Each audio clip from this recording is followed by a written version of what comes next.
Kanino bang asawa to? Nanggugulo na dito. Ina mo, ang tilok-tilok na. Pauwiin na nga yan.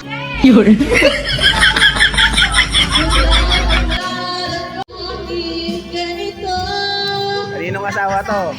Kaninong asawa to? Oh, sunduin mo na dito. Aba, umulit pa nga. Lumipat pa ng pwesto. Buti na lang walang barangay na dumating. Dahil sa ingay mo. Ma'am, okay ma'am.